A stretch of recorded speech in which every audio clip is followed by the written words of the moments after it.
નમસ્કાર, GT9 Gujarat news ચેનલમાં આપનું હાર્દિક સ્વાગત છે। આવો જોઈએ આજના તાજા સમાચાર। વાવથરાથી સંદેશ અમારો, સમય તમારો। GT9 ગુજરાત ન્યૂઝ ચેનલને શેર કરો, સબસ્ક્રાઇબ કરો ને કમેન્ટ કરો। મહત્વપૂર્ણ સમાચાર સામે આવી રહ્યા છે। થરાદ પોલીસે બોલેરો ગાડીમાંથી અફીણનો જથ્થો પકડી પાડ્યો છે। ભાપડી ગામ નજીક કેનાલ પુલ પરથી 2 કિલો 852 ગ્રામ અફીણ જપ્ત, કિંમત ₹7.53 લાખ। થરાદ પોલીસને મોટી સફળતા મળી છે। પોલીસ દ્વારા પેટ્રોલિંગ દરમિયાન ભાપડી ગામ નજીક કેનાલ પુલ પરથી શંકાસ્પદ બોલેરો ગાડી રોકી તપાસ કરતા તેમાં 6 થેલીઓમાં ભરાયેલ કુલ 2 કિલો 852 ગ્રામ અફીણ મળ્યું, જેની બજાર કિંમત આશરે ₹7.53 લાખ ગણવામાં આવી છે।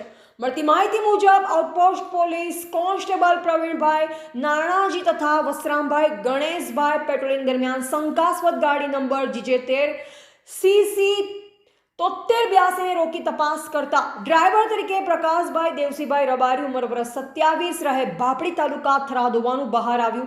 ગાડીની સીટ પાછળથી કાળા કપડામાં બાંધેલી થેલીઓમાંથી કાળા કલરના ગાંઠાવાળો પદાર્થ મળતા તેની પૂછપરછ કરતા તે અફીણ હોવાનું સ્વીકાર્યું। પછી સ્થળ પર બોલાવેલા સરકારી પંચો તથા FSL અધિકારીની હાજરીમાં પદાર્થની તપાસ કરતા તેમાં ઓપિયમ અફીણ હોવાનું નિશ્ચિત થયું છે। આ કામગીરી દરમિયાન આરોપીઓનો ઓપ્પો કંપનીનો મોબાઈલ ફોન કિંમત ₹5000 તથા બોલેરો ગાડી 1 લાખ પણ કબજે કરવામાં આવ્યા છે। પોલીસે કુલ 2 કિલો 852 ગ્રામ અફીણ કિંમત ₹7.53 લાખ જપ્ત કરી NDPS એક્ટ હેઠળ આગળની કાર્યવાહી હાથ ધરી છે।